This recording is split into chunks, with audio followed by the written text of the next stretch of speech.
join the Selena in mid, so we don't know exactly. They have one more pick open for RRQ. They're gonna close up here. They're gonna have to close up strong. Yeah, they need to close up strong right now. Technically, in their composition, 3 scaling heroes. They need something to be able to put them on the board in that early stage. Because again, these 3 heroes, they're strong. But in the late game, whereas Onic Philippines, they have the Selena, the Cho, the Lancelot. That is the contrast. Complete 180. I'm guessing Matilda Roger, Matilda Yusun Shin, something of that combination. Oh, there you go, Matilda Roger, I was Leo. right the first time. This is why that people take Leo as an analyst, man. He's so good at these predictions here, and that will round up RRQ's draft. Honestly, if we're looking at the draft, Onic Philippines finishing it off with that Harith in the gold lane for Marquee. Thoughts on the draft, Lapel? All right, so looking at Harith over here, it is a very good scaling kind of hero, and from the side of I guess there's not much answer towards this Harith, so not gonna lie, I kind of like the draft coming in from the side of Onic. Yeah, but look at that. It's going to be Achil throwing in some extra words right after the picks happen set. They are going to load into the game right now, but I want to hear some predictions just based on the draft right now. I think the early game is actually looking good for RRQ. Deceptively good. Because you have the Farsa, you have the Matilda, just those two. If you play it right, and even the Esmeralda, I've seen R7 do amazing things at the 2-minute mark on this hero coming out of the XP lane. So that being said, I think Onic PH better slow their roll, especially since they have a Harith. But the thing is, they do have this Selena. The Selena can actually help win out the lane. Any lane that she chooses to go, whether the XP or the gold. So the Selena can play it slow. However, I feel like, especially going up against this Aldos, maybe they want to go maybe a little bit faster. Well, the questions will be answered here in the game. Are you ready? It's going to be RRQ and Onic taking it to the land of Dawn, as both of these side lanes are already going in for some crazy trades on the board. Selena, what happened in that early stage? Beloyski already at such low HP. Yeah, looking at the mid lane just now, she tried to go a little bit aggressive, but Clay manages to damage her a little bit more, especially here, Vin on this Matilda, focusing every single hit from the first kill, managing to hit her. But I feel like in this early stages of the game, it's still fine, it's still controllable. It's how they transition after this. Yeah, I like how you put it, Leo. Deceptively good. I agree completely, man. The Esmeralda, everyone says, yeah, scaling hero. But in that early stage, it's actually really, really good, especially when you're talking about the early mobility, where Yu Zhang, yes, has mobility, has that team fight potential, but only after that ult.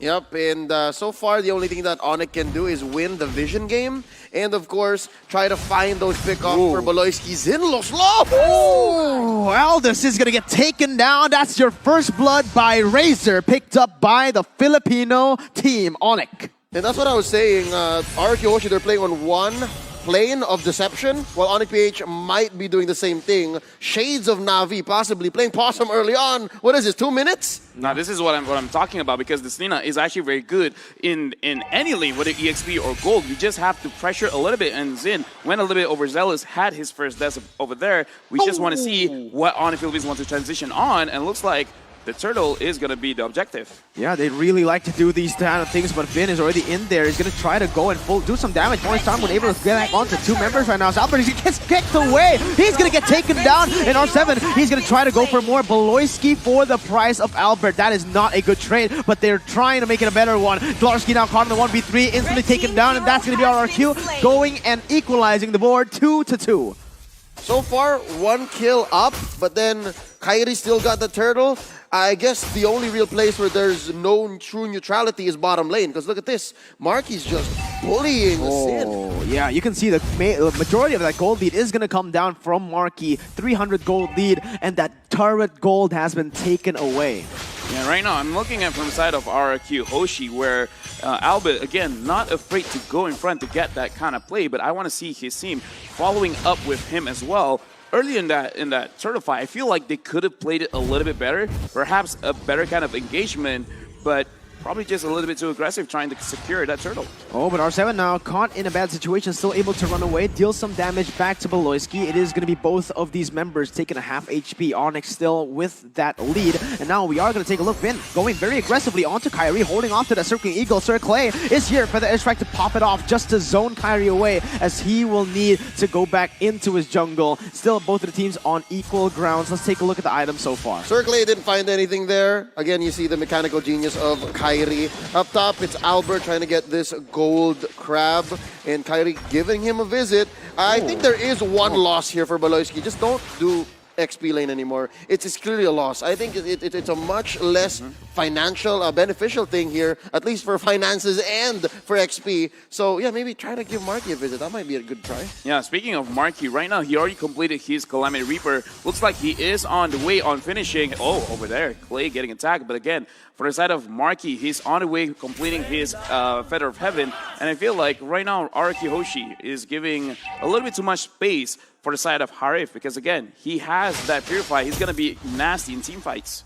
Yeah, and now we can see already Onic preparing this turtle. Really, really good setup from them. Able to get Farsa really low. Vin trying to open up the map. Will be able to dodge away from the Abyssal Arrow as Onic goes and starts it up. R7 though being such a nuisance already here. Guiding Wind to save him away from that engage, but he is extremely low. This is not a really looking good for the side of Onic, but Abyssal Arrow once again is going to be dodged away. RRQ, they might look for the collapse. Onic might look for the collapse. It's just going to be the matter of who gets it. Final execution to go in and get the turtle. Now an R5 breaks loose. Vin goes in for the Circling Eagle onto Hatred with, oh my god, it's going to be taken down as that's going to be Albert. He's going to like and pounce, unable to connect onto anything. R7 going in for the Falling Star Moon as well, as both teams will just choose to disengage. Onic with the lead. Beloyski's playing geometry, man, and Sir Clay's not picking up. Honestly, he's drawing lines and points with this arrow, and the strap are going to jump on R7. He's going to be fine. This is a great read from Araki Hoshi. They understood that we have to change the dynamic because bot lane's going to get hammered here. Let's switch over to top lane, and that's exactly where Marky went. On to my point again. LaFell said it best. Wherever Beloyski goes, he just changes the pace of the game, and right now, Vin catches another one. Beloyski has just been so on point. Yeah, right now, actually, looking at the previous team fight from the side of Onic Philippines, this is the kind of gameplay that we are expecting from them. They're going to prioritize the objectives, but for the side of RQ Hoshi, in my opinion, it's a little bit uncharacteristic where in terms of timing of engagement, it was not to my liking where Albert goes in first and then R7. I prefer more cohesive kind of engagement and then going together and then selecting the targets. Right now, Vin is at the front. Yeah, look at that. Hatred trying to go for the way the Dragon Jeet Kundo combo. Unfortunately, only landing onto Vin, but the Abyssal Arrow again, just so on point for Beloyski. This is the name of the game right now. Beloyski on the Selena as the top side will be ganked. R7 will be able to get out of that one. Very, very fast rotations. That was insane. He knew the limits. He knew Onic Philippines didn't have the engage potential to lock him down, so he stayed a little bit longer. And now RRQ pushing the pace in the mid lane. Abyssal Arrow unable to connect. Vin trying to zone Beloyski out. And now again, it is just a 1,000 gold lead, but so far it's still down right in the middle. Abyssal Arrow opening up the map once more. It's a 1,000 gold lead off of a significant objective. It's a turret. It's a turret that Aldous on Xin has to really think about. And again, that's what's opening up these rotations for Marky. So they're able to put more of a dent elsewhere. And again, 2 turrets going over to Onic PH. That's not nothing. Oh, look at that. It's going to be the way the Dragon connecting onto Albert. He's actually going to be able to turn this around, and now it's going to be Hatred running for the hills. Flicker being used, and the Feathered Airstrike comes in, almost taking him down, but this is very good setup for the Turtle. Vin, he doesn't want the Turtle. He wants a kill. Unfortunately, unable to get that. The turret will be taken down in the top side, and the Turtle will be started by Onic PH. Let's see what happens here. It's going to be the chase coming in. R7 going for a point sound when able to connect onto Kyrie, but it's going to be him taking the retribution on the Turtle. Xin goes on to Kyrie, still able to dodge with that Thorn Rose, and that is Onic picking up the objectives and instantly backing off. But Larsky, maybe they're not done here. Maybe he wants some blood, but no, just backing away. No, he's blunted. Again, this is just mad discipline coming from Onic PH. They take what they need, then they get out. How? 7 Force! Oh, falling someone though. Devon Force maybe a little bit too aggressive there. Marky's able to dash around, completely outplaying RRQ. A 1-for-1 right now, but Onic still stays at a 2,000 gold lead. Yeah, but the thing is, this 2,000 goal lead is still playable because from the side of RQ Hoshi, they can still win this one just because the drop, they have a lot of scaling on this Aldous, on this Farsa, as well as Mirko, you yourself have said that this Roger, even though it is very strong in the early stages of the game, but can be very strong as well in later stages of the game just because of how tanky he can get. But from the side of Onic Philippines, this is an interaction that we haven't seen for a long time, which is the Harif as well as the Esmeralda, where it is a matchup where if the Esmeralda plays it well, she can win. But if the Harif can kite around, then he can win. And as of right now, look at this, an engagement coming in from RQ. The base by Beloyski, able to bring Vin back to the turret right now, so for that airstrike will be popping. Oh, Kyrie coming for the puncture and securing the triple kill. Kyrie has finally come to play. 4 for none off of the back of a circling eagle bait. RQ Hoshi unable to find anything else on the map because even Xin has to retreat. He was way too deep, could have pushed that tier 1 down bottom, and now Onic are going to convert out of their minds. Going to go for the early choke and then start to get equilibrium and even maybe push part the line through all of these lanes. Amazing play. Yeah, right now we got to go back to the keys to victory. But before that, let's look at the replay again. From the side of RQ Hoshi over here, we can see that Finn engages, but he went in alone. His team is not confident in that. Look at Albert. Albert trying to run away. Clay still trying to fight. So this is what I'm talking about in terms of their communication. It looks like they're a little bit all over the place. It's like, what do you want to do? I want to do something else. So from the side of RQ Hoshi, they have to give a little bit more respect on the side of Onic Philippines, and they have to start taking this a little bit seriously and start to slow their roll and actually go in as a team.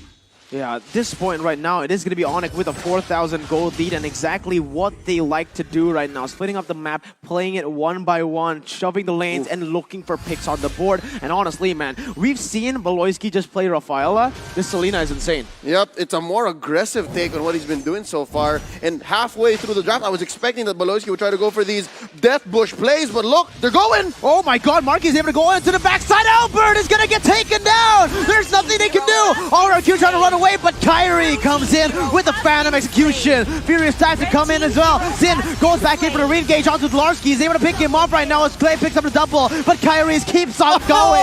Xin, he can't go for more. He'll be able to pick up one more on the board with 1v1 against Kyrie. Has the stacks, has the damage, but will he be able to outplay Kyrie? Xin is not going to be able to. Onic picks up a wipe out in the 10th minute of the game. A fine Knight versus the One Punch Man. Boy, this is MLBB, not anime, not manga. And look at that. Marky has just pushed all the way straight into the inhibitor in mid. They've opened up all the lanes. Only one tier 2 standing down bottom. And from 4K now to about 6, Onic PH is ahead. Yeah, we got to look back at the keys to victory for the side of RQ Hoshi. They need to establish lane dominance, and unfortunately, they couldn't do that against Marky. As I said earlier in the game, the point where Marky had the Calamity Reaper, he actually finished it a little bit earlier than he really should have, and because of that, they start to win off of this Harif pick alone. Because right now, in terms of itemization, he already has that Feather of Heaven, Holy Crystal, as well as Concentrated Energy. Whenever he gets a kill, he's going to get a lot of healing from that, and it can just help him sustain throughout the fight. And the way that Kyrie is playing, he doesn't go head on strong. Yes, he does, but he kites around, he waits for all the cooldowns, and then he is patiently, he can re-engage. And it's exactly that interaction, that line of decision-making by Marky to build this way that's making him win this fight between him and R7. This is an argument that we've been having for the better part of the past 2 years. Esmeralda versus Harith, Harith versus Esmeralda, and clearly right now, Marky's eating good. Look at this catch. Oh, way the dragon onto Xin. He can't go anywhere right now. It's going to be Thorn Rose to pick up the unstoppable for Kyrie. And honestly, that is an accurate depiction right now as Dlarski just zones away 4 members. He is literally unstoppable. This is RRQ getting dominated here at game number 1. Kyrie already trying to get the Lord. Trying this is an understatement. It's going to be an easy secure for this team. There is no try, only do. Yeah. Yeah, and this is why we can see that in terms of audience prediction, they're not too sure whether it is going to be RQ or Onic Philippines, because again, look at both of these teams. They look very, very strong. RQ Hoshi right now, they're in the back line. I do want to see how are they going to handle this kind of situation, because again, remembering what happened to Toda, they can just slow down the game and then somehow they will find keys to victory, because this is the thing about Indonesian teams. They only need to win one team fight. Just one team fight is all they need, and then they will turn things around. Absolutely, and now let's see what Onic has to do here. They have the Lord, Enhanced Lord, coming into the mid lane. They are going to set up all the waves to go for that siege, a 3-wave push. This is at least an inhibitor turret taken down, you know? That is at the very least. Let's see if RRQ can defend. Enhanced Lord marching down the mid lane. It is going to be it taken down instantly right here with the Abyssal Arrow to zone away the members from taking the minion waves. Kyrie just dashing all over the place with the puncture, able to use that passive really, really well, as Onic will be able to take one inhibitor turret, and that is the most important one. Right now, looking at Onic Philippines, they are looking at a good condition to end the game. However, they have to be very, very careful over here because cards like that. Oh, Albert gets caught, and now it's going to be the all-off. Albert gets completely taken down, and Vin will follow through. Zin is going to be able to crack that bottom side, that back line with the kill, but look at the combo. Wombo is coming in. It's going to be Kyrie just outplaying the entire team and looking for the kill. A maniac for Kyrie. No, it's only a triple kill, but Onic Philippines starts off with a statement. Kyrie can share. Kyrie can share. He put the gold all over, but it doesn't even matter. What a start for Onic Philippines. This is a best of 5, and I think we're just getting started. We're literally just getting started. Yeah. Honestly, that wasn't a statement. That was a declaration of war. Yeah, this is a situation where I did not thought that we would be in. I thought the first game, we're going to go guns blazing, and I thought that the guns would come blazing from our side of RIQ. On the Philippines, they're going to play a little bit more methodical, but looks like in this game, they want to show up. It's like, we're not that scared to go on a team fight kind of situation. So right now, RIQ, they have a lot to respect right now because Marky is looking strong, Loiski's looking strong, and Zin, sorry to say, but he has to step up. Yeah. At this point, what do we need to take a look at? RRQ, I feel like they played that early game pretty well, but in that turtle state, the third turtle is when they overcommitted onto that team fight. RRQ's lineup, I'm sure our analysts will get into it. It's just so honest. It's so clear what they wanted to do, but for Onic PH, up until that last pick, y'all have no idea who's going into which lane. So I think that also played a huge role in this victory. Absolutely. Let's see again. That was honestly dominant. That was dominant. That was a one-sided game. And now it is going to be a very, very hard road for RRQ, but it is a best of 5. So, ladies and gentlemen, a lot of the teams actually used the best of 5 in the first game to read their opponents, and now it is time to go to the analyst segment. Let's see what Wolf and Gideon have to say.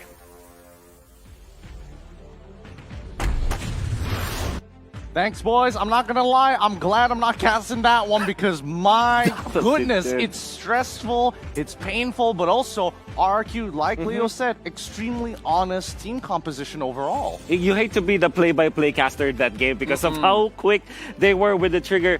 I think that was Onic showtime in that particular game, particularly because they went in for both the flashiest heroes in each role. Like the Lancelot, you can see obviously so much mechanical skill that you have to have when you play that hero, as well as that Harith. And this is like the debut of the Harith in this game. And normally all of the M World Championships will feature a Harith. That time that was it. That was the game. That was it. They're going to have to make sure that they have the latest and the greatest here. But we're going to quickly shout out our official gaming gear, Razer, as we got to shout out the Razer Hammerhead True Wireless, which are cutting-edge earbuds destined to dominate the soundstage. Designed to dazzle in the blaze of RGB glory, the Razer Hammerhead is decked out with active noise cancelling and a 60 ms low latency gaming mode for an audio experience like never heard before. So head on over to Razer.com to learn some more. But we got to talk about this interesting tech that we saw from Onic here. Like, I definitely thought that the Harith was a little interesting. I think the word that you use is perfect. It's a tech pick coming out from the side of Onic PH because it really solves some of their problems. And, well, if you're looking at the composition of RRQ, you're going to be interested with this Roger as well as the Aldous because it's the early game dampener from the Roger, and then you have the late game coming out from the Aldous. But with Onic PH, you have kind of the mid-game power spike that you can see from them. Lancelot, obviously, good in early and in the mid-game. Phenomenal in the early stages when it comes to dealing burst damage. While Harith, is such a good laner, so it's still good in the early game, but it's still it is massive in the mid game. That's what we saw from 8 minutes up until the 13-minute mark. Yeah, that's what you want to see. You want to see that Calamity Reaper. The Yeah. moment he gets that Calamity Reaper, he's going to deal some damage. How do we speed things up as Yep. well? Get a Feather of Heaven. But this is supplementary. Yeah. You know, having the Harith is great for the mid game, but I've been seeing this happen more and more Yeah. often. Hatred as well as Beloyski. Oh my. Cho with a Selena. Selena on roam. Cho maxing out to get Yeah. early levels to push for that early game. So you were talking about items as well as like pushing for the early game, right? For Hatred, he got the Heptasis around the 4 minutes and 40 seconds mark. That's very fast. And you know what? You were talking about the Feather Heaven and Calamity Reaper. Marky actually got that at 5 minutes and 10 seconds, both items. Oh, yikes. It's brutal. It's brutal. And honestly, when the casters were talking about, hey, Zin really needs to step up here, to be fair, that's a really hard task to do. Yes, that's and right. I think, you know, they have to rethink this Aldi's pick because this is heavily punishable with an early game composition that for Yeah. once actually feels very clean, Yeah. very crisp, very cut, and gets to the point and hurts right at the ankles. The slow build-up is just not enough here. And you can even tell that even Clay is having a little bit of a hard time. If you're looking at like the Harith, right, it's a tech pick because it didn't really counter the Aldous. Nope. But it answered all of the problems on Onic Pitch. In fact, you can argue that Esmeralda is a problem for the Harith, but it wasn't the case. Because of the vision that you get from both the Cho as well as the Selena, they were able to pick their fights and get bonus kills using the arrow of the Selena as well. Absolutely. Like, honestly, this entire composition is heavily reliant on both Hatred and especially Beloyski for landing those arrows. Without those, the follow-ups as well as the fallbacks could have been so different. So much turret damage actually coming out from Onic PH. To think that there's only 2,000 from RRQ, I think they might not have taken down a whole turret with that. And Onic PH just really steamrolled when they started to group up. And then again, it wasn't really a complete group up on Onic PH. We still saw like a massive macro play in the early stages, right? This is not like your big like outplay when it comes to like economic damage, but for Onic Philippines, they put the right heroes, the right gold in the right heroes. And that is definitely on this Cho from the mid lane. You saw Beloyski get extra gold because of the assist that he gets courtesy of his stuns. And obviously the Harith and the Lancelot just farm throughout. Well, let's go look at our MVP of this game going over to Kyrie, this young lad on the Lancelot. Of course, it's got to be Lancelot. It's got to be a Filipino guy. Y'all are too good at Lancelot. I got to give it to y'all. It's hard. Yeah. It's difficult. I mean, Carl TC got the Lancelot skin and is making a name for himself as the Onic boys actually walk past us and they're happy. They're dancing actually all throughout that. Yeah, no, it's momentum. It is such that's right. good momentum to start Right. off a game, ending it off before 13 minutes as well. Like, they've got to be working with a lot of momentum on their side, and I'm excited to see whether RRQ is going to be able to kind of bounce back here. But I hope they give a little bit more pressure here. So far, they'll be playing for, mid to late. That doesn't seem very RRQ-like because they like to fight to kind of buffer around the early to mid. Let's see whether or not they're drafting for that early game as well. One thing you can be excited about, Gideon, is this will be RRQ just waking up. We know this team is a mechanically skilled team as well, and Albert will not allow someone else take the spotlight this time, I'm sure. Absolutely, Wolf. All right, that's going to be it here at the analyst stand. We're going to be throwing it over back for game number 2. Casters, please take it away. A declaration of war from Onic Philippines in that first game. Welcome back to the caster desk. We are getting ready for game number 2. Thank you for the stellar analysis from Gideon and Wolf. Back at it again here with Mirko, Leo, and Baby Lapel. Mirko, it's an interesting bit that was shared with me by our beloved writer Freddy. He did say that 70% of teams, or let me rephrase that, teams who are placed on this side of the stage have a 70% win rate so far. There are no reported differences, whether it be physical, mental, or like, a matter of atmosphere. It just seems to be something about this side of the stage. Quite literally, it is the right side of the two. But all right, let's go and take a look. Ladies and gentlemen, M3 World Championships here continue with the people watching from MeWatch. If you guys want to get in-game rewards, head on over, man. Because the people at MeWatch right now, they're bathing in all that in-game rewards, man. Go ahead and check it out. for the people who are watching and me watch, hello once again from Mirko, Leo, and Baby Lafel here at the desk. Yeah, thank you very much, Daddy Mirko. But now, looking back into the game, from the side of Onic Philippines, it's obvious that they have a very good momentum going into this game. But from the side of RRQ, I feel like, again, this is also one of the situations where they are most comfortable at, because losing a game, even though they rarely have this happening to them, but again, they are prepared for it. Now, coming to the situation now, let's talk about this realistically. Was the Aldous pick all that great? I didn't like it. Honestly, the reason they picked the Aldous was maybe to set up a Ling pick. They thought Ling would be up and open, up for grabs in that second phase, but instantly Onic, they saw the Aldous, I'm going to ban the Ling. Yep, played right into it, and I guess it was too much to expect that, yeah, Ling hasn't been performing in M3. Yeah. Maybe we can get it through, but Onic, they stuck to their fundamentals, they understood. And going into this now, this might have been an awoken RRQ. This might have been an ultra instinct level RRQ that's just hyper aware of what they need to do. Yeah, but speaking about going back to basic, right? For both these teams, I feel like they need to re-understand of what they have to do, especially in the draft, which is try to draft a winning lane. Because the Aldous, if it was going into the jungle, it might have been fine. Because again, Aldous in the jungle can scale up very, very fast, and the damage will come much quicker come mid-game, so it'd be much more useful. But having the Aldous in the gold lane, even though a lot of people are saying that, yeah, that is a very good pick, you can survive a lot of things, and you can scale up, you know, infinitely, but I really feel like going up against both of these teams, every single player is one of the best in their respective roles. I feel like in terms of the drafting, draft winning lanes, you know, go back to the boring old Clint versus Brody, Clint going up against Lilia. Let's not have this losing matchups, because it's kind of not fair for the players. And to be fair, it was so hard to draft winning lanes from game one.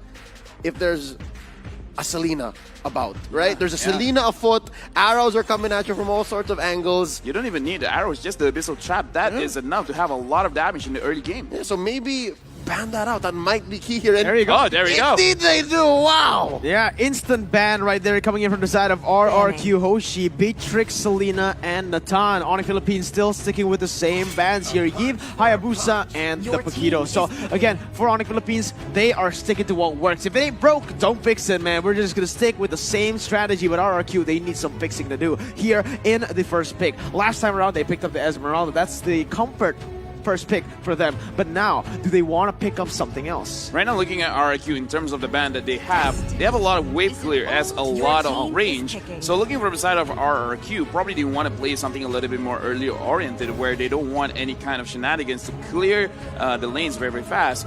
Right now, for the side of Onic Philippines, Farsa is an okay pick right now. However, if they do not want to get possibly countered by another pick, because even the Esmeralda is good at going up against this Farsa.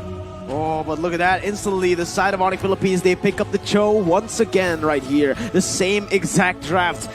Oh, Onic Philippines. Let's see if they actually go for the same exact draft right here. It is the Esmeralda, it is the Cho, and different Larsky with the Uranus. Yeah, very clearly it's going a different direction. You see the focus on Albert's face. He's not playing around anymore. Quick note, as we allow this draft to unfold, I wonder what the mentality is for RRQ Hoshi right now. Going into game number 2, they're down a game in this best of 5, wherein just maybe, 20-30 minutes ago, they won that M3 player and team Player's Choice Award, right? Like, how must it feel to be on Cloud9 and then just, all right, game time? Exactly. That's the thing right here. Mentality, right? Mentality. How is RRQ doing right now? But honestly, after seeing their games at MPLID, they have the mentality to come back. I agree, because I feel like for the side of RRQ, I'm going to borrow a word from Indonesia. Biasa aja sih. You know, for them, this is pretty normal, because winning a lot of things is normal for them. So, yes, they just won something, but I feel like they don't have that in the back of their minds right now. I think they're really focused on this game specifically. Yeah, but look at that. Instantly, the response from RRQ is, You want the Lancelot? I'm not gonna give it to you, but Lancelot versus go. Ling. Oh my god. This is a moment, ladies and gentlemen. The two best junglers in the world with the Lancelot and the Ling, the two top mechanical heroes in the game. What I also like though is what they picked with that Lancelot. It's the Ruby. And now, RRQ Hoshi, they're armed. They are ready to take these fights wherein, okay, you want to come in, you want to play around, you want to play footsies? No. You play on our territory. This is how we want to approach you. It's this or the highway. Absolutely, but now let's see from the side of Onic Philippines. Now that they did pick up the Ling, they are going to ban out that Aldous that has just been a pick that has come out a lot from RRQ. So now RRQ, after seeing that game, what else do you want to ban? What else do you want to take out? It is the Natalia, actually. Very interesting. Maybe you can speak about the Natalia a little bit more here. Yeah, okay, so then Natalia probably a pick that they have seen, perhaps even in scrims, the way that maybe on the Philippines, because again, the way that they move very fast all across the map, trying to focus on the side lanes and then try to get individual turrets. So perhaps this is just to make sure that from the side of Onic Philippines, they do not play faster than RQ, because we've seen this matchup, Lancelot against the Ling. Ling is later stage in the game.